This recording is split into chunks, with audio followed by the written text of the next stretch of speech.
Good evening friends. कैसे हैं आप सभी लोग।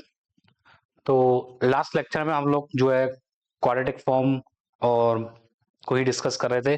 तो उसमें हम लोग जो डिस्कस कर रहे थे वो कर रहे थे इक्विवेलेंट कब बनती है क्वाड्रेटिक फॉर्म, है ना। Over the field of complex number, over the field of real number.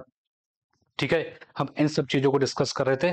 तो हम उसी लेक्चर को क्या है आगे कंटिन्यू कर रहे हैं। तो शुरुआत करते हैं क्वेश्चन के साथ। हमें एक क्वेश्चन दे रखा है, consider the real quadratic form over the field of real number q1, q2 and q3 as defined as, then which of the following is are correct। तो इसमें ये पूछा है कि इनमें से कौन सी फॉर्म एक दूसरे के इक्विवेलेंट बनने वाली हैं। q1 q2 के इक्विवेलेंट है, या q2 q3 के इक्विवेलेंट है, या फिर q1 q3 के इक्विवेलेंट है ना, या कोई भी नहीं है। तो ऐसा हमसे क्वेश्चन पूछा गया है, ये नेट में आया हुआ क्वेश्चन है। ठीक, तो अगर बात करी जाए इक्विवेलेंट क्वाड्रेटिक फॉर्म की, तो इक्विवेलेंट क्वाड्रेटिक फॉर्म के लिए हमने over the field of real number एक शर्त बताई थी कि भाई उसकी रैंक, इंडेक्स और सिग्नेचर, ये तीनों कैसे होने चाहिए, सेम होने चाहिए। तो ऐसी फॉर्म्स को हम क्या बोलते हैं, equivalent over the field of real number, है ना। देखिए, the two real quadratic form q1 and q2 are equivalent over the r if and only if they have same rank, same index and same signature। अब rank, index, signature कैसे निकालते हैं वो लोग हम पहले से डिस्कस कर चुके हैं। तो हमारा मेन टास्क क्या है, इन सब चीजों की रैंक निकालना और सिग्नेचर निकालना और इंडेक्स निकालना, है ना। ठीक है ना। तो बात करी जाए Q1 की, तो Q1 क्या है, Q1 एक क्वाड्रेटिक फॉर्म है जिसमें क्या दे रखा है, किस टाइप की चीजें आएंगी हमारे पास Q1 में। तो Q1 का जो करस्पॉन्डिंग मैट्रिक्स ए होगा वो कुछ इस तरीके से दिखता होगा, है ना। एक्स वाई एक्स वाई, तो 0 0 1/2 1/2, ठीक है, इस टाइप से दिखता होगा। आप क्या है इसके कॉन्ग्रुएंट ऑपरेशन लगा के भी इसको आप नॉर्मल फॉर्म में कन्वर्ट कर सकते हैं, यानी कि कैनोनिकल फॉर्म में कन्वर्ट कर सकते हैं। ठीक, तो आफ्टर अप्लाइंग कॉन्ग्रुएंट ऑपरेशन, ठीक है, वो कैसे लगाते हैं ये हम डिस्कस कर चुके हैं। ठीक, तो हम उसमें टाइम वेस्ट नहीं करने वाले। After applying the congruent operation this matrix converts into the form 1 0 0 -1/4। ठीक, इतनी बात क्लियर है। सो फाइनली बी के बारे में क्या कहना है, अगर Q2 की मैट्रिक्स बी बनेगी तो वो कैसी दिखती होगी, एक्स वाई के ऊपर सारी एंट्री 1 1 1 1 दिखती होंगी। और अगर हम इसके ऊपर कॉन्ग्रुएंट ऑपरेशन लगाएं तो this matrices converts into what, convert into 1 0 0 0 में कन्वर्ट हो जाएगी। ठीक, अगर हम तीसरी क्वाड्रेटिक फॉर्म की बात करें, उसके ऊपर जो कोफिशिएंट मैट्रिक्स है वो कैसे दिखती होगी, तो ये दिखती होगी 1 3/2 3/2 और 2, 1 3/2 3/2 और 2। ठीक, अगर इसके ऊपर हम कॉन्ग्रुएंट ऑपरेशन लगाएं तो ये जो मैट्रिक्स है वो कन्वर्ट होके आएगी कितने में,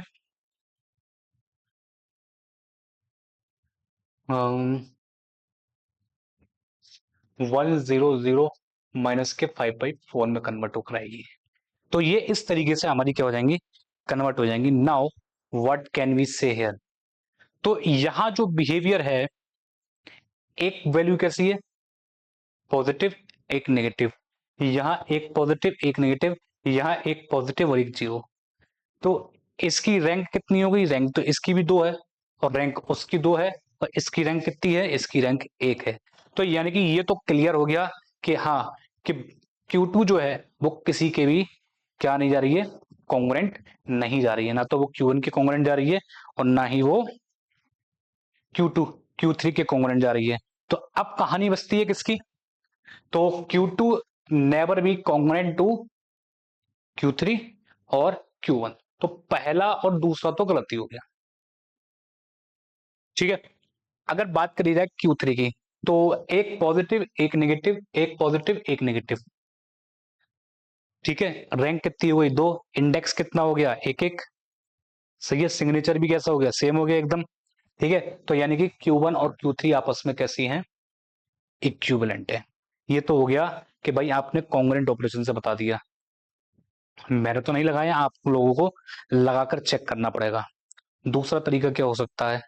अगर कॉन्ग्रुएंट ऑपरेशन नहीं लगाना आ रहा तो आप अपना ऑब्जर्वेशन बना सकते हैं, हिट एंड ट्रायल वाला, है ना। हिट एंड ट्रायल के बेस पर कैसे? जैसे आपकी ए मैट्रिक्स है तो उसका डिटरमिनेंट निकाल लो। डिटरमिनेंट कैसा आएगा?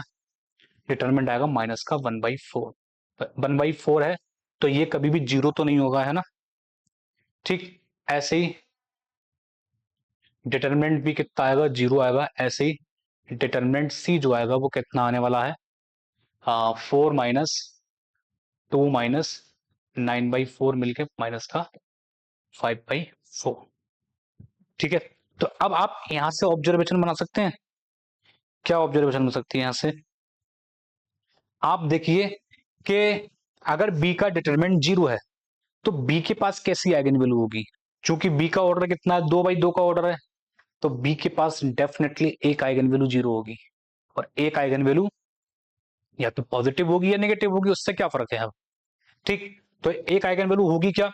अगर रैंडमली ऐसे ही कॉन्ग्रुएंट ऑपरेशन की बात न करें तो एक आइगन वैल्यू दो होगी फिर, है ना। एक पॉजिटिव और एक जीरो। यहां डिटरमिनेंट कैसा है? नेगेटिव और नॉन जीरो है, तो डेफिनेटली एक आइगन वैल्यू पॉजिटिव और एक नेगेटिव होगी इसके पास। और इसके पास भी कैसी होगी बताइए? डिटरमिनेंट कैसा? नेगेटिव। एक पॉजिटिव एक नेगेटिव।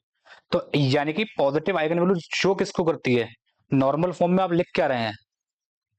कितनी आइगन वैल्यू पॉजिटिव आएंगी उस मैट्रिक्स की, वही तो लिख रहे हैं। वो भी इनडायरेक्टली आप आइगन वैल्यू की बात कर रहे हैं कि कितनी पॉजिटिव और कितनी नेगेटिव आने वाली है वहां, इनडायरेक्टली। सही है। तो यानी कि यहां से भी कह सकते हैं कि भाई ये दोनों आपस में कैसी रहने वाली है फिर? इक्विवेलेंट रहने वाली है, ए वाली और सी वाली। तो यानी कि Q1 और Q3 आपस में इक्विवेलेंट होंगे। क्लियर है बात इतनी? ठीक। तो अगला क्वेश्चन क्या है इसमें? अगला क्वेश्चन है ये वाला। If Q is given by like this is the real quadratic form over the field of real number, then what can you say about the Q? Rank और सिग्नेचर के बारे में पूछा गया है हमसे, है ना। रैंक और सिग्नेचर के बारे में बात करें तो अभी ये क्वाड्रेटिक फॉर्म तो है नहीं, पहले इसको क्वाड्रेटिक फॉर्म में कन्वर्ट करना पड़ेगा सिंप्लीफाई करके। ऐसा क्वेश्चन हम पहले भी करके गए थे एक, है ना। तो आपको पहले ये मल्टीप्लाई में करनी पड़ेगी। क्यों? क्योंकि क्वाड्रेटिक फॉर्म की जो फॉर्म मैट्रिक्स होती है, कोफिशिएंट मैट्रिक्स, वो सिमेट्रिक होती है। ये सिमेट्रिक तो है नहीं, तो इसको सिमेट्रिक बनाना पड़ेगा। तो सिमेट्रिक में क्या है? ये वाला जो दो है वो आधा स्प्लिट हो जाएगा और इस पोजीशन पे आ जाएगा, है ना। इस पोजीशन पे आके वो मिल जाता है। तो जनरली देखा जाए सॉल्व करने पर ये QXYZ कन्वर्ट हो जाएगा कितने में? ये हो जाएगा 2XZ+Y²। सही है। अब इसके ऊपर जो करस्पॉन्डिंग कोफिशिएंट मैट्रिक्स है इसकी, वो बना लो ए।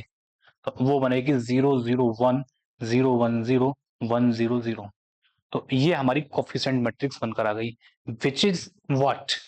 Which is orthogonal matrix. तो अब हम कॉन्ग्रुएंट ऑपरेशन नहीं लगा रहे हैं, हम ऑर्थोगोनलिटी से ही काम चला लेंगे बस। तो हम क्या चीज देख रहे हैं कि भाई कॉन्ग्रुएंट ऑपरेशन के बाद हमारे पास नॉर्मल फॉर्म बन रही है। तो नॉर्मल फॉर्म में या तो पॉजिटिव आएगी, नेगेटिव आएगी या जीरो आएगी। पॉजिटिव स्टैंड्स कर रही है किसके लिए? पॉजिटिव आइगन वैल्यू के लिए। नेगेटिव स्टैंड हो रही है किसके लिए? नेगेटिव आइगन वैल्यू के लिए। और जीरो तो है ही अपने लिए। Which is real orthogonal. कैसी ऑर्थोगोनल है? तो ऑर्थोगोनल है तो इसकी आइगन और ट्रेस कितनी है? 1। तो यानी कि इसकी डेफिनेटली दो आइगन वैल्यू +1 और एक -1 होगी, क्योंकि ट्रेस 1 है और डिटरमिनेंट -1 है। सही है।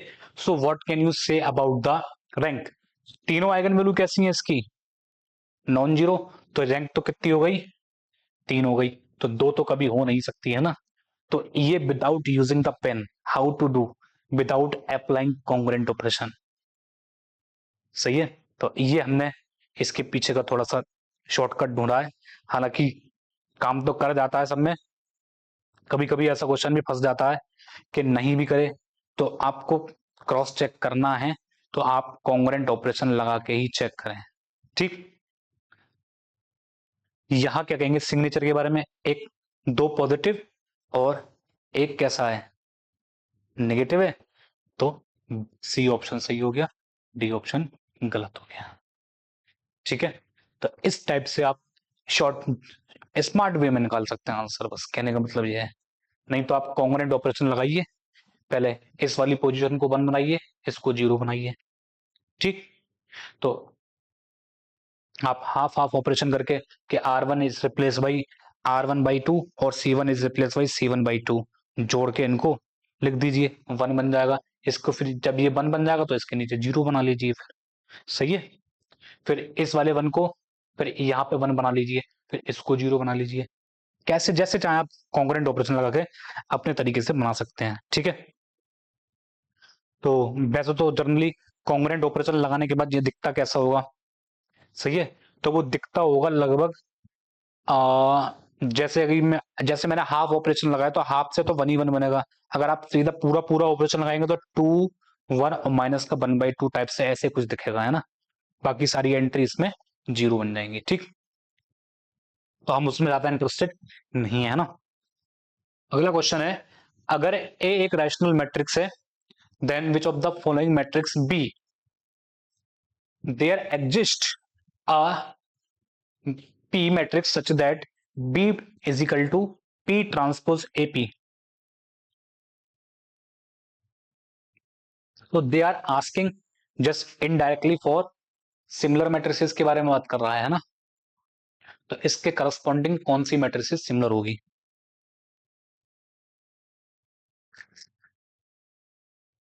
ठीक है ना, तो देखा जाए अगर ए मैट्रिक्स से पूछ लें भाई तुम बता दो ऐसे ही 0 1 1 0, तो ये थोड़ा सा कैलकुलेटिव क्वेश्चन बना के दिया गया कॉन्ग्रुएंट ऑपरेशन के ऊपर, लेकिन हम इसको फिर से अपने वही स्मार्ट वे में निकाल देंगे इसको, कि देखो कैसे निकालेंगे।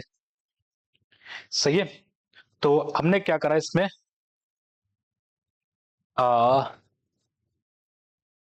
इसमें डिटरमिनेंट पूछ लिया कि चलो तुम अपना डिटरमिनेंट बता दो कितना है, -1। तो अगर ये इसके सिमिलर है तो जो भी मैट्रिक्स बी होगी उसका भी डिटरमिनेंट कैसा आता होगा, कैसा आता होगा, निगेटिव आता होगा। फिर कितना आएगा वो उससे इंटरेस्टेड नहीं है बस, सही है। सिमिलर उसी के जैसा बिहेवियर रखेगा, यानी कि इसकी एक आइगन वैल्यू पॉजिटिव और एक नेगेटिव होगी, इसकी एक पॉजिटिव एक नेगेटिव है आइगन वैल्यू, तो ये वाला ऑप्शन सही हो गया। सही है, इसका डिटरमिनेंट पूछ लो बस कितना है। ठीक, इसका डिटरमिनेंट है कितना, 3 पंजे 15 -16 -1, तो तुम भी सही हो, चलो ठीक, और ये भी सही है, तो ये इसके करेक्ट आंसर है। ये भी नेट में आया हुआ क्वेश्चन है। बताइए बस कितनी देर लगी क्लिक करने में आपको, मात्र 30 सेकंड से भी कम समय लगा। बस आपको क्या चेक करना था, डिटरमिनेंट, लेकिन साथ में एक चीज और चेक करनी है, उस चीज का बेशक ध्यान रखा जाए। जैसे अगर मैं दे दूं ये वाली मैट्रिक्स,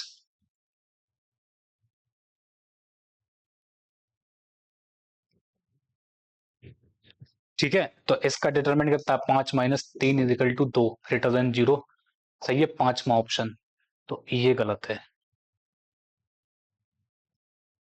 ठीक है, तो ये गलत माना जाएगा, क्यों, इसका रीजन आप ढूंढिए क्यों। ठीक, सही है, तो आगे बढ़ते हैं।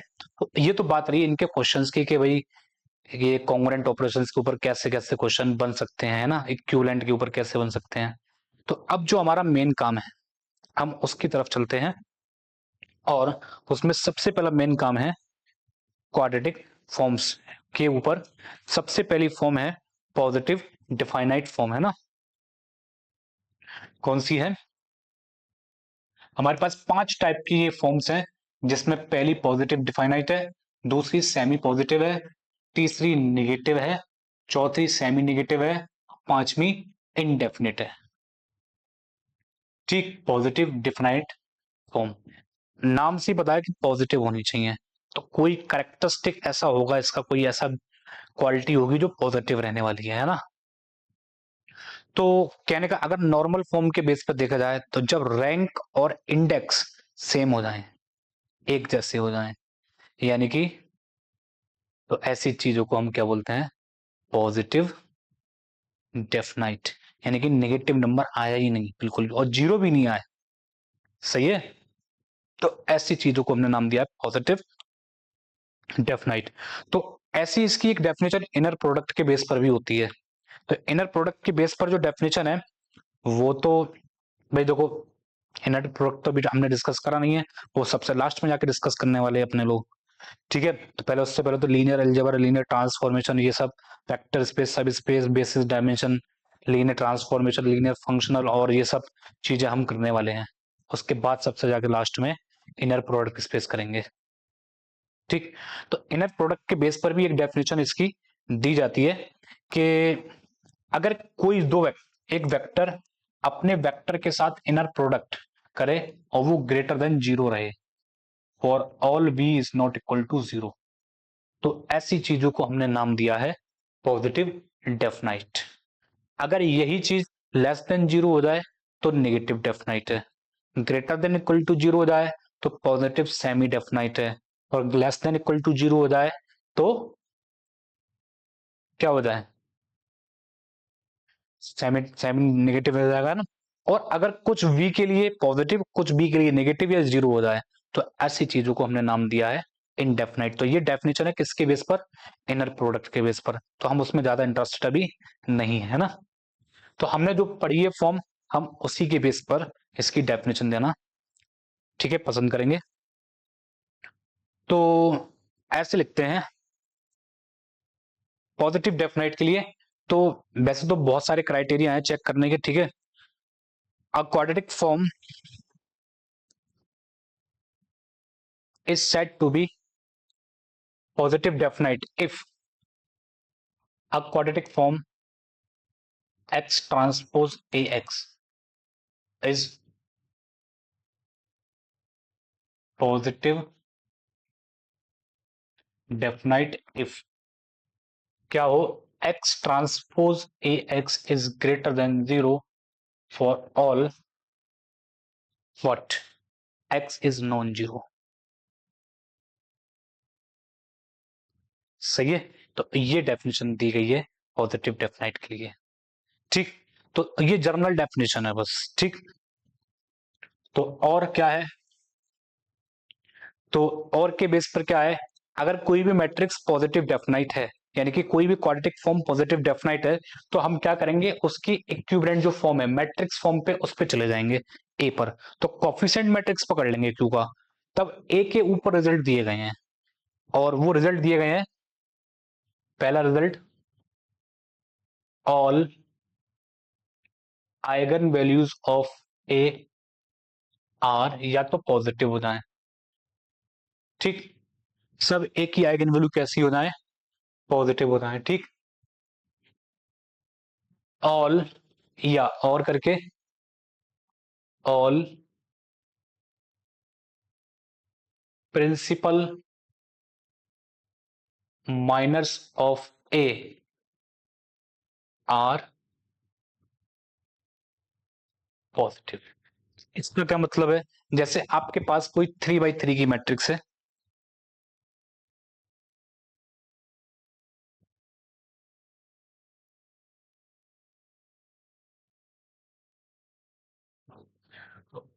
तो ऑब्वियसली सिमेट्री की। सही है, तो इसके ऑल प्रिंसिपल माइनर कैसे हो, पॉजिटिव होने चाहिए। तो 1/1 का माइनर, 2/2 का माइनर, 3/3 का, मतलब जो मेन डायगोनल के अलोंग माइनर उठाए जाएंगे ऐसे करके, इसका डिटरमिनेंट, फिर ए बी सी डी इसका डिटरमिनेंट, ऐसे करके, फिर ए बी सी डी। सही है, A B C, B C और डी ई ई एफ, तो इन सब के डिटरमिनेंट क्या है, एकदम ग्रेटर देन जीरो आने चाहिए। तो अगर ये पूरी मेन डायगोनल के अलोंग पॉजिटिव रहते हैं, तो ऐसी मैट्रिसेस को हम पॉजिटिव डेफिनाइट बोलते हैं। तो उसके करस्पोंडिंग जो क्वाड्रेटिक फॉर्म है उसको क्या बोलेंगे हम, पॉजिटिव डेफिनाइट फॉर्म। क्लियर है बात एकदम, पॉजिटिव डेफिनाइट क्या है, बताइए।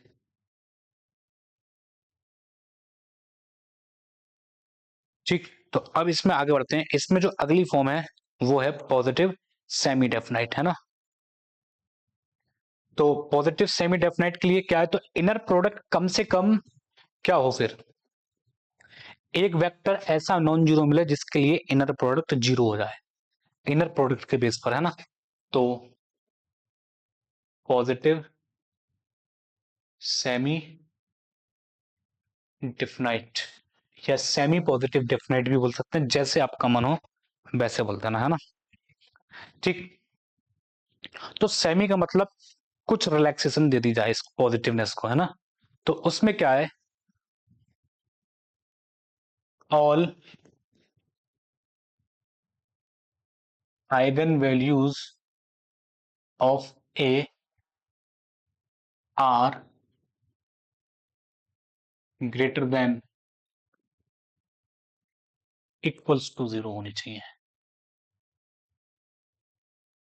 सही है, लेकिन यहाँ जो बोला है कि सब एकदम पॉजिटिव होनी चाहिए, कोई भी जीरो नहीं चलेगी, सब पॉजिटिव जीरो से बड़ी।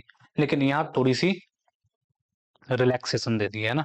तो यानी कि माइनर के ऊपर बात करी जाए तो all principal minor are positive की जगह क्या होने चाहिए, greater than equal to zero होने चाहिए, है ना। कम से कम एक माइनर ऐसा मिल जाए जो जीरो बन जाए, कम से कम एक ऐसा मिल जाए बस। सब बन गए तब भी कोई दिक्कत नहीं है हमें, है ना। वो हमारी डिमांड इतनी है कि बस greater than equal to zero रहे। ठीक। तो ये बात रही किसकी, पॉजिटिव सेमी डेफिनाइट की, है ना। तो नॉर्मल फॉर्म कैसी दिखती होगी अगर पॉजिटिव डेफिनाइट की बात करें, तो उसकी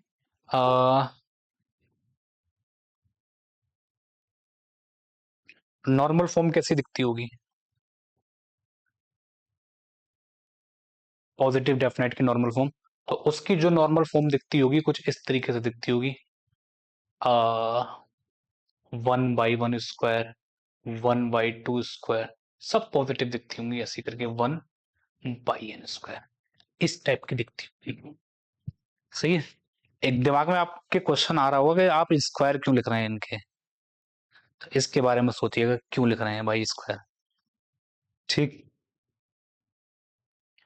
तो ये उसकी नॉर्मल फॉर्म, तो कैसा बिहेवियर दिखता होगा उसका, ऐसा दिखता होगा बिहेवियर सब एन टाइम्स तक, एक भी नेगेटिव नहीं, एक भी जीरो नहीं। ठीक। यहां जो क्वाड्रेटिक फॉर्म दिखती होगी इसकी नॉर्मल फॉर्म कैसी दिखती होगी, 1 1 1 1, फिर 0 0, ऐसे करके आ सकती है ये। कम से कम एटलीस्ट वन, सेमी डेफिनेट अगर दे रहे हैं तो एटलीस्ट वन होनी चाहिए। ठीक। तब हमने नाम दिया सेमी डेफिनेट। सही है। तो जैसे तो आप कायदे में अगर बात करी जाए तो जितने भी पॉजिटिव डेफिनाइट हैं सेमी तो अपने फ्री में हो जाएंगे, क्योंकि सारी उसमें पॉजिटिव में जीरो तो आई नहीं, फिर तो उनमें फर्क क्या रखा जाए, है ना। तो ये सबसे बड़ा क्वेश्चन है। ठीक है ना।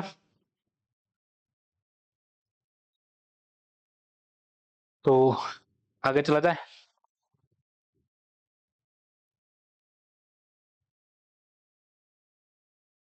ठीक। तो ये बात हो गई सेम पॉजिटिव डेफिनाइट की, सेमी डेफिनाइट की। ठीक। और माइनर के बेस पर भी मैंने बता दिया कि कम से कम एक माइनर जीरो मिलना चाहिए, है ना, बाकी सब पॉजिटिव हो जाए कोई फर्क नहीं है। नॉर्मल फॉर्म कैसी दिखती होगी ये हमने देख लिया। अब इसमें जो आगे है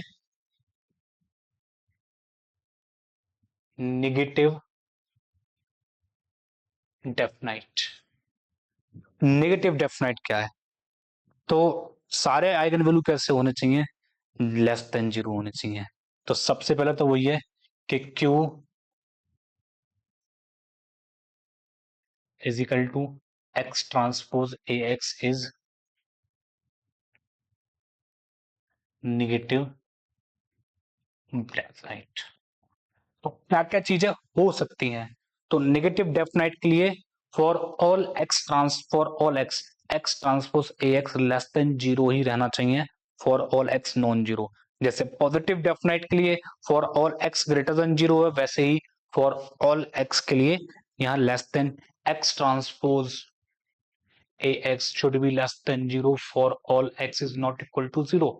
तो ये नेगेटिव डेफिनाइट हो गया। ठीक। तो ये हमारी जनरल डेफिनेशन है। और दूसरी डेफिनेशन और क्या क्या हो सकती है कि all eigenvalues negatives, all eigenvalues are कैसी होनी चाहिए, एकदम नेगेटिव होनी चाहिए, जीरो भी नहीं चलेगी इसमें, है ना। और जनरली लोग कहते हैं कि माइनर के बेस पर नहीं बता सकते, ये माइनर के बेस पे भी बता सकते हैं कि suppose that minors of A are जो है वो A1 है, A2, A3 से लेके इस तरीके से एन, एन माइनर है, एन ऑर्डर की मैट्रिक्स, तो एन माइनर हमने इसके बना लिए। देन तो क्या कॉम्बिनेशन होना चाहिए इनके ऊपर कि पहले माइनर का डिटरमिनेंट लेस देन जीरो, दूसरे माइनर का डिटरमिनेंट ग्रेटर देन जीरो, तीसरे माइनर का डिटरमिनेंट लेस देन जीरो, चौथे माइनर का डिटरमिनेंट ग्रेटर देन जीरो, और ये इस तरीके से क्रम चलता रहना चाहिए अल्टरनेटिंग। तो पहला नेगेटिव होना चाहिए, उसके बाद negative positive negative positive negative, यानी कि ऑड इंडेक्स वाले जितने भी हैं सब जीरो और इवन इंडेक्स वाले सब पॉजिटिव होने चाहिए। अगर ये तो ये माइनर के बेस पर नेगेटिव डेफिनेट को चेक करने का तरीका हमारा रहता है। ठीक, अब बात आ गई सेमी डेफिनेट। तो नेगेटिव सेमी डेफिनेट के लिए क्या है,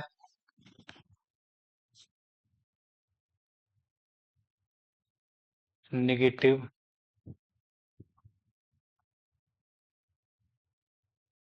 semi definite. Negative semi definite जैसे पॉजिटिव सेमी डेफिनाइट है वैसे ही नेगेटिव। तो कम से कम एक एक्स ऐसा मिले for x transpose A x less than equal to zero हो जाए for there exist there exist at least one x such that, ऐसा हो जाए, है ना, कि इक्वल टू जीरो, हम we are interested in equal to zero में, एंड रिमेनिंग के लिए क्या हो फिर, ठीक, कम से कम एक एक्स ऐसा मिला जो इन दोनों बातों को सेटिस्फाई करता हो, एक बार लेस देन जीरो, एक बार इक्वल टू जीरो, और बाकी रहे less than equal to zero, ये सभी एक्स के लिए कम से कम एक तो मिल जाए ऐसा जिसके लिए जीरो बने, और एक ऐसा मिल जाए जिसके लिए नेगेटिव बने। तो इसी के बेस पर हमने आइगन वैल्यू के बेस पर बताया है। तो कम से कम एक आइगन वैल्यू नेगेटिव और एक जीरो हो, बाकी की रिमेनिंग नेगेटिव हो जाए, जीरो हो जाए, उससे कोई फर्क नहीं, कम से कम एटलीस्ट, तो कोई एक चीज बोल दीजिए आप, at least one eigen value must be zero with all negative. ठीक, तो ये आइगन वैल्यू के बेस पर है। सही है। तो नॉर्मल फॉर्म कैसी दिखती होंगी इनकी फिर, तो नेगेटिव डेफिनाइट की नॉर्मल फॉर्म कैसी दिखती होगी, जब आपने सारी आइगन वैल्यू कैसी रख दी, नेगेटिव रख दी, तो यानी कि Q जो दिखता होगा वो माइनस का one by one square minus का one by two square minus का वन बाई थ्री स्क्वायर से लेकर up to dash minus one की पावर, इस टाइप से हमारी नेगेटिव डेफिनेट दिखती होगी। सारे कोफिशिएंट नॉर्मल फॉर्म में नेगेटिव होंगे। ठीक, तो ये डिफाइनाइट का जो कॉन्सेप्ट है वो केवल और केवल over the field of real number ही है। सही है, क्योंकि कॉम्प्लेक्स में जाती नेगेटिव साइन पॉजिटिव हो जाएगा। ठीक, क्लियर है बात है ना।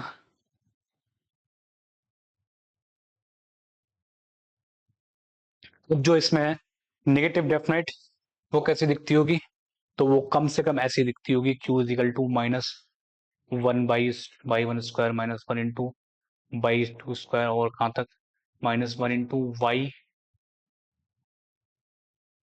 पी स्क्वायर, है ना, माइनस का फिर उसके बाद माइनस लगाओ चाहे प्लस लगाओ, उससे क्या फर्क है, जीरो पी प्लस वन का स्क्वायर से लेके कहाँ तक जीरो बाई एन स्क्वायर।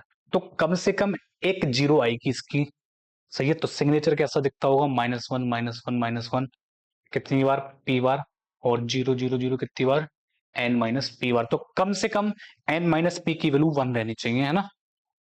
यहाँ पे जो कि दिखता होगा वो कैसा दिखता होगा, सब -1 ऐसा दिखता होगा कोफिशिएंट, है ना। तो ये बात हो गई positive definite, semi definite, negative definite, semi definite.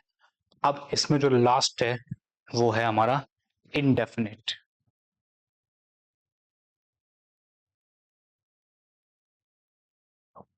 Indefinite form या इनडेफिनेट फॉर्म। तो इसमें एटलीस्ट 1 xi पॉजिटिव और 1 xi नेगेटिव, यानी कि नॉर्मल फॉर्म में एक xi पॉजिटिव और एक नेगेटिव मिलना ही चाहिए, 0 मिले या ना मिले। फिर 0 के ऊपर कोई रेस्ट्रिक्शन नहीं है यहाँ, है ना। सही है ना। तो कम से कम एक पॉजिटिव एक नेगेटिव मिल जाए तो वो तब भी क्या बन जाएगा, इनडेफिनाइट बन जाएगा। और पॉजिटिव नेगेटिव के साथ 0 भी मिल गया तब भी हमें कोई दिक्कत नहीं है, ठीक है। तो एटलीस्ट 1 आइगन वैल्यू पॉजिटिव और एटलीस्ट 1 आइगन वैल्यू नेगेटिव। क्या डिमांड है इसकी, at least 1 eigen value positive and 1 eigen value negative, ऐसा होना चाहिए, ठीक। सही है। तो ये इतने से ही पहचान हो जाती है ना। तो ये तो बात हो गई इनकी कि भाई हमारे पास 5 फॉर्म हैं और उनके कैसे कैसे बिहेवियर हैं, ठीक। तो उनको चेक करने के तरीके तो ये हो गए। अब इनमें जो एक क्वेश्चन पेटेंट है, जनरली पूछा जाता है कि इनकी रेंज क्या क्या हो सकती है ना। जैसे कि तो हमारे पास जो 5 फॉर्म है उनको लिख लिया और उनकी जो पॉसिबल रेंज है वो को क्या क्या हो सकती है। जैसे कि आपकी पहली फॉर्म है पॉजिटिव डिफाइनाइट, है ना। तो उसकी आइगन वैल्यू कैसी है, उसका करेक्टरिस्टिक कैसा है। तो उसका जो करेक्टरिस्टिक रूट है वो पॉजिटिव है, तो 0 से शुरू होगा। तो 0 पर तो ओपन रहेगा वैसे तो जनरली, लेकिन हम इसको क्या कर देते हैं, भाई चलो तुम 0 को शामिल कर लो अपने साथ, कोई दिक्कत नहीं है ना। तो रेंज हम 0 से इंक्लूड करके डिफाइन कर देते हैं। कायदे में तो 0 होगा ही नहीं उसके पास, पॉजिटिव डिफाइनाइट है। तो लेकिन हम फिर भी चलो 0 दे दिया, सही है। सेमी पॉजिटिव डिफाइनाइट के लिए भी बिल्कुल सेम रेंज रहेगी, यानी कि इसके पीछे वैल्यू नहीं जाएगी क्वाड्रेटिक फॉर्म की, सही है। नेगेटिव डिफाइनाइट के लिए माइनस इन्फिनिटी से वैसा तो 0 एक्सक्लूडिंग रहेगा, लेकिन हम दे देते हैं कि चलो तुम ले लो 0, सही है। तो सेमी नेगेटिव डिफाइनाइट के लिए उसके लिए भी यही बिहेवियर है, बिल्कुल सेम। और लेकिन जैसे ही आप इनडिफाइनाइट पे जाएंगे तो इसका जो बिहेवियर है वो माइनस इन्फिनिटी से इन्फिनिटी तक कैसा भी हो सकता है, मतलब पूरी रियल नंबर वो ले सकती है, सही है। तो ये है इनकी फॉर्म्स और उनकी क्या क्या पॉसिबल हमारी रेंज हो सकती हैं। इतनी बात क्लियर है।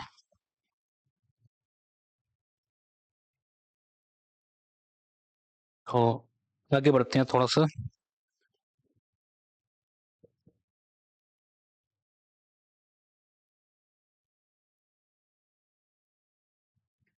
आगे जो अपना टॉपिक है उसमें है एक क्वेश्चन है नेट में आया हुआ कि जैसे आपको एक क्वाड्रेटिक फॉर्म दे रखी है और तो हमसे उसकी क्या है, रेंज पूछिए कि रेंज कितनी होगी, सही है ना। तो रेंज हमसे पूछी गई है, ठीक। तो दिया है हमें एक क्वाड्रेटिक फॉर्म कंसीडर करते हैं, if q x y z is equal to. हालांकि ये बहुत अच्छी चीज है, आप इसको मिनिमाइज भी कर सकते हैं बहुत, लेकिन वो थोड़ा सा लेंथी प्रोसेस है उसकी, कभी कभी कैलकुलेशन 2 पेज में भी हो जाती है, 3 पेज में भी हो सकती है। कभी कभी यही पता नहीं चलेगा कि इसको कैसे मिनिमाइज करें, कैसे इसकी क्लोज फॉर्म निकालें, है ना। ठीक। तो उसके लिए हिट एंड ट्रायल भी है। और नहीं तो सबसे बढ़िया आसान तरीका, अगर रेंज देखनी है आपको तो आइगन वैल्यू निकाल लीजिए, आपको तुरंत पता चल जाएगा। ऑड ऑर्डर पे ढूंढना तो सबसे आसान होता है, इवन ऑर्डर पे ढूंढना थोड़ा सा मुश्किल पड़ जाता है। क्यों? क्योंकि उस पे ये नहीं पता चलेगा कि उसकी आइगन वैल्यू दोनों नेगेटिव है या दोनों पॉजिटिव है। तो पॉजिटिव डेफिनेट को चेक करना वहां पे बड़ा मुश्किल होता है। ठीक है ना? ऑड ऑर्डर पे तो बहुत आसान है। तो एक हमें क्वाड्रेटिक फॉर्म दे रखी है, एक्स स्क्वायर प्लस 4xy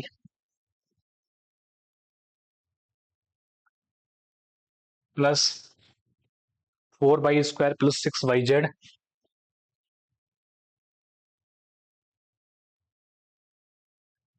ठीक, और प्लस 8xz माइनस 3z²।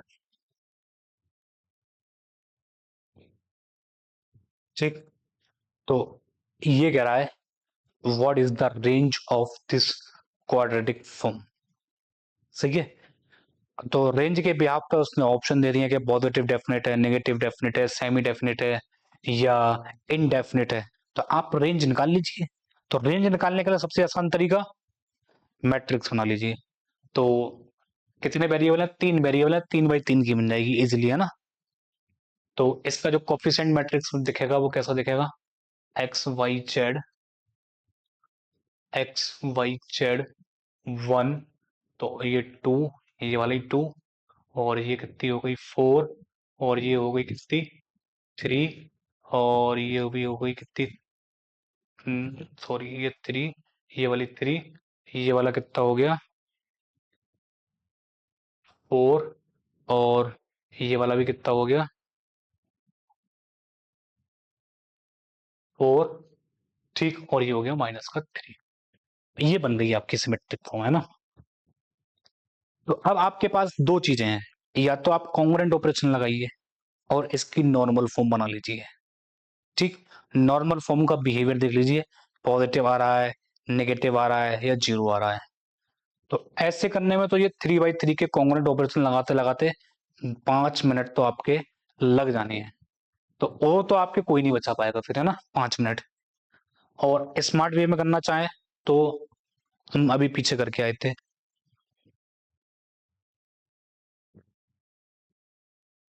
ना? तो उसके लिए हम क्या कर सकते हैं, डिटर्मिनेंट उसका यूज कर लेंगे, है ना?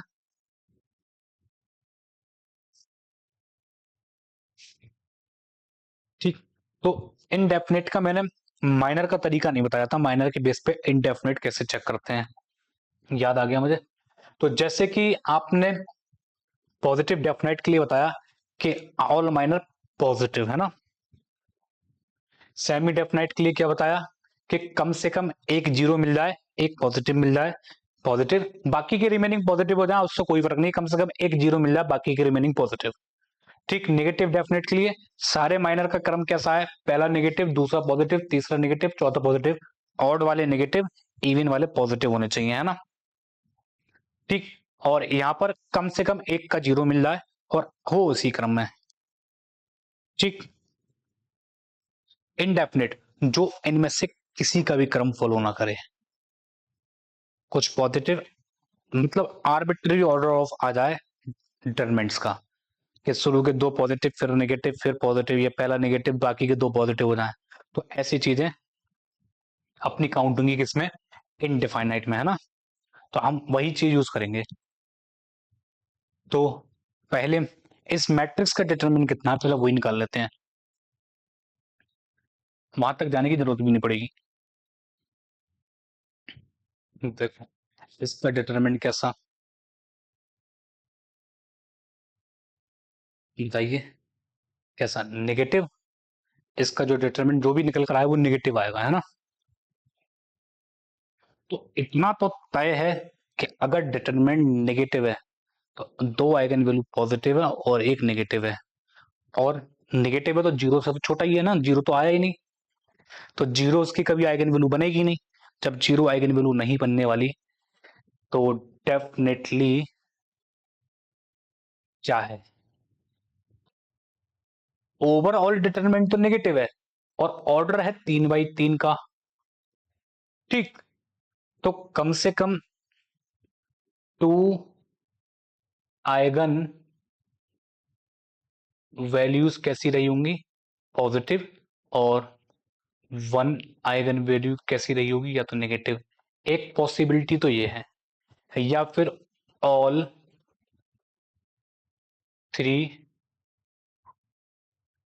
आइगन वैल्यू कैसी रही हो, नेगेटिव। या तो तीनों नेगेटिव हो, या फिर 2 पॉजिटिव 1 नेगेटिव हो। तब इन 2 केसों में अपना क्या निकल सकता है, ये सोचिए। तो 1/1 का डिटरमिनेंट कैसे लिखते हैं आप लोग?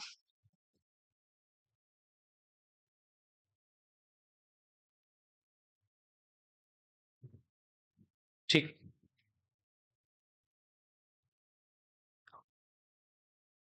सोचिए।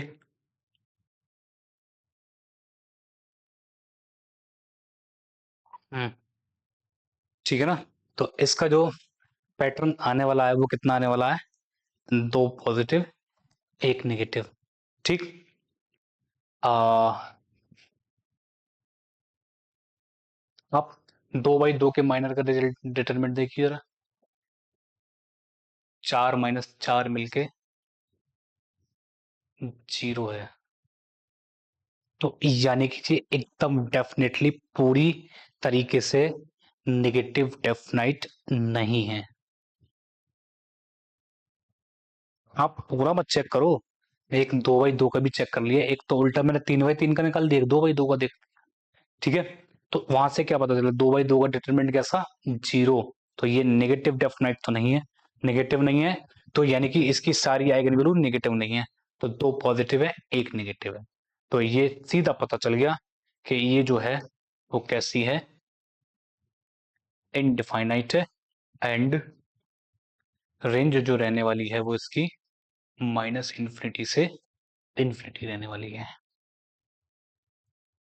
ठीक है भाई, बात क्लियर एकदम। तो आगे बढ़ा जाए।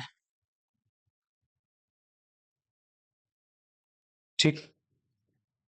इसमें अगला जो रिजल्ट है वो है, if A is any real matrix of order N.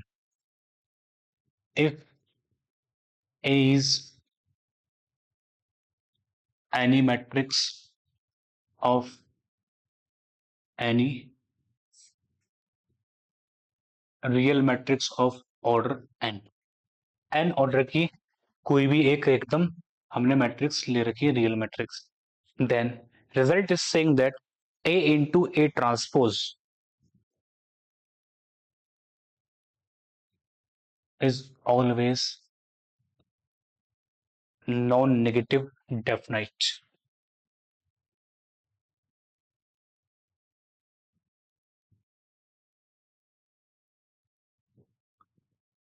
सही है। तो वो कभी भी इनडेफिनाइट नहीं हो सकती, नेगेटिव डेफिनाइट नहीं हो सकती, और सेमी नेगेटिव डेफिनाइट नहीं हो सकती। वो पॉजिटिव या फिर पॉजिटिव सेमी डेफिनाइट भी हो सकती है। ठीक। तो ये बिहेवियर है इसका। तो आप इसको मैथमेटिकल इंडक्शन से प्रूव कर सकते हैं। हम उसमें ज्यादा इंटरेस्टेड, प्रूफ में ज्यादा इंटरेस्टेड हम नहीं है इसके। ठीक है ना?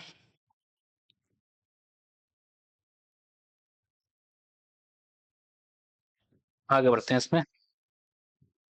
अब जो है इसमें हम क्लेम करना चाह रहे हैं कि all eigenvalues of positive definite is positive. अब तक में ये तो बताया है कि हाँ कभी पॉजिटिव आइगन वैल्यू होनी चाहिए। सही है। क्यों होनी चाहिए, उसके पीछे भी तो कोई बैकग्राउंड रहा होगा। तो क्वेश्चन यही है कि why the all eigenvalues of positive definite is positive. सही है, ये आप आर पॉजिटिव भी कह सकते हैं। तो हम कहना चाह रहे हैं कि eigenvalues of positive definite are positive. हम इसमें इंटरेस्टेड है कि ऐसा क्यों होता है। ठीक। तो इसका वेरी सिंपल प्रूफ है, मैं कर देता हूं, 2-3 लाइन में हो जाएगा। ठीक। तो मान लो कि lambda is eigenvalue of A, lambda is eigenvalue of A, then there exist x is not equal to 0। तो एक आइगन वेक्टर मिलेगा such that ax is equal to lambda x। Is this clear? दोनों तरफ x transpose से pre multiply कर दीजिए, तो x transpose lambda x which is equals to x transpose x। और इसका बिहेवियर तो भाई हम पढ़कर आए थे ट्रेस में, जब ट्रेस का लेक्चर कर रहे थे कवर, तो बताया था अगर x नॉन जीरो वेक्टर है, आइगन वैल्यू में भी करा था हमने, आइगन वैल्यू आइगन वेक्टर में अगर x नॉन जीरो वेक्टर है तो x ट्रांसपोज x हो या x थीटा x हो तो वो हमेशा नॉट इक्वल टू जीरो रहने वाला है। तो ये चीज तो कभी जीरो नहीं रहेगी, है ना? ठीक, तो यहां से कह सकते हैं कि lambda is what, x transpose A x upon x transpose x। सही है। अब a क्या है? a तो पॉजिटिव डेफिनाइट है। अगर पॉजिटिव डेफिनाइट है तो x transpose A x is greater than zero for all x is not equal to zero. ये तो डेफिनेशन है। तो यानी कि ये चीज तो कभी नेगेटिव होगी नहीं, और x इंटू एक्स ट्रांसपोज कभी नेगेटिव होता नहीं है, क्योंकि वो क्या होता है, कोफिशिएंट्स के स्क्वायर होता है, जो भी वेरिएबल्स होते हैं उनके स्क्वायर का सम हो जाएगा। मैट्रिक्स ए के एलिमेंट्स के स्क्वायर का सम हो जाता है वो, या आप जो भी एक्स फैक्टर लोगे ऐसे करके एक्स फैक्टर, तो आप इनके कोफिशिएंट के, तो x into x transpose x क्या हो जाएगा, x1 square plus x2 square. तो कम से कम इनमें से एक तो नॉन जीरो होगा, तो नॉन जीरो होते ही ये पूरी आइडेंटिटी पॉजिटिव। तो यानी कि ये भी पॉजिटिव, ये भी पॉजिटिव, दो पॉजिटिव नंबर का रेशियो पॉजिटिव। तो ये क्या इंप्लाई कर रहा है, लैम्डा इज पॉजिटिव। अगर ए पॉजिटिव डेफिनेट मैट्रिक्स है तो उसकी सारी आइगन वैल्यू कैसी रहने वाली है, positive. In the same manner we can prove that our x, sorry, A negative definite है तो ये हमेशा less than equal to zero रहेगा, लेकिन नीचे वाला तो पॉजिटिव ही रहेगा, उसको तो कोई फर्क है ही नहीं। तो यानी कि यहां से क्या कह सकते हैं, तो ये all eigenvalues of negative definite is negative. Clear है बात इतनी? बताइए।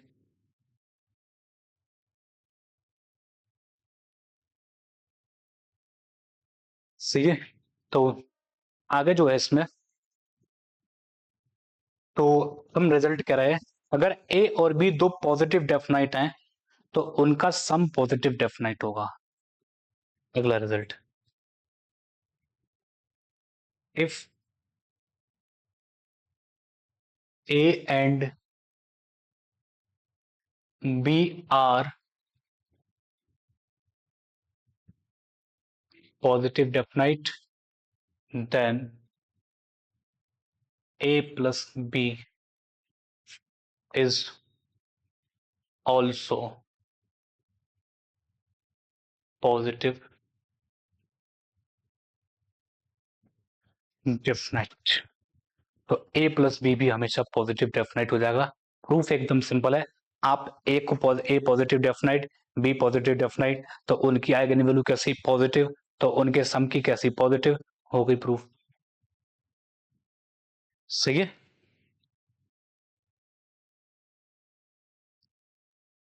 तो ये तो बात रही प्लस की, है ना, पहली बात। दूसरा, if A and B are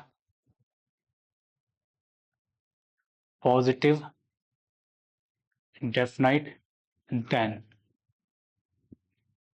a into b may not be positive definite। अब आप लोग सोच रहे होंगे कि भाई ए और बी पॉजिटिव डेफिनाइट, उनकी आइगन वैल्यू भी पॉजिटिव होंगी, तो उनके प्रोडक्ट की भी पॉजिटिव होंगी, तो क्यों नहीं होगा? यहाँ पे एक चीज बहुत तगड़ी है। सही है। तो अगर ए और बी सिमेट्रिक हैं तो उनका प्रोडक्ट सिमेट्रिक हो, इस बात की कोई गारंटी नहीं है। समझ में आ रही बात ना? उनका प्रोडक्ट सिमेट्रिक हो इस बात की कतई गारंटी नहीं है। तो आप दो मैट्रिसेस ऐसी ढूंढिए जिनका प्रोडक्ट सिमेट्रिक ना हो, लेकिन ए और बी दोनों सिमेट्रिक के साथ पॉजिटिव डेफिनाइट हो। ठीक, तो इतना काम हमारा रहता है किसमें, पॉजिटिव क्वाड्रेटिक फॉर्म के अंदर। ठीक है, तो अब तो इसी के साथ तो हमारा ये क्वाड्रेटिक फॉर्म खत्म होता है।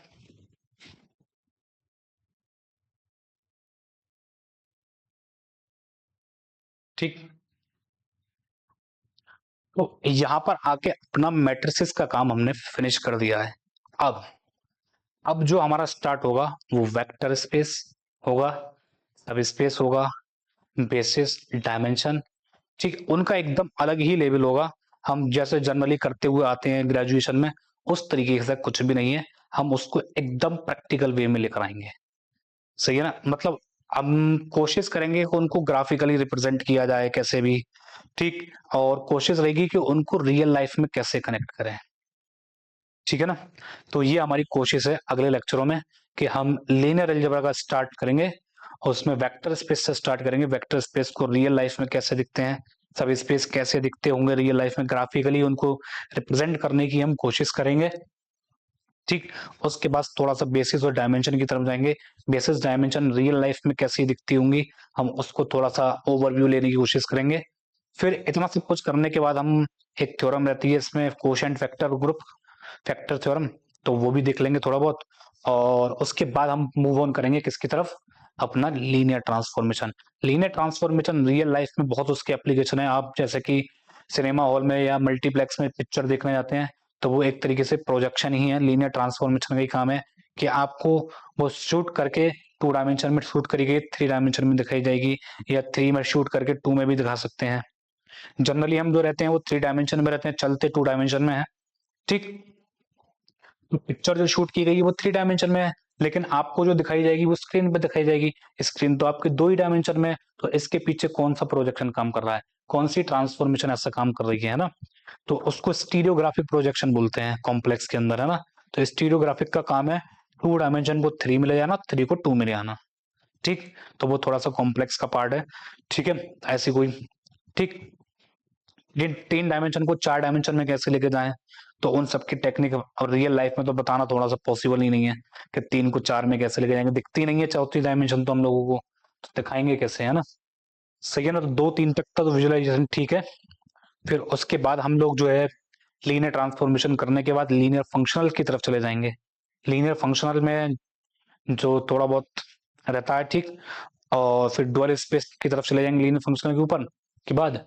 और उसके बाद जो हम जाएंगे इनर प्रोडक्ट की तरफ, और इनर प्रोडक्ट करने के बाद अपना काम वेक्टर स्पेस और लीनियर अलजेब्रा मैट्रिसेस का काम पूरा हो जाएगा। तो मैं मान रहा हूँ लगभग 10 और 20 मैक्सिमम और हो सकते हैं इन सारे टॉपिकों के ऊपर, है ना। फिर उसके बाद हम एक साथ सबके प्रीवियस ईयर को डिस्कस करेंगे लीनियर अलजेब्रा के। ठीक है, तो मिलते हैं फिर नेक्स्ट लेक्चर में लीनियर अलजेब्रा के वेक्टर स्पेस के साथ।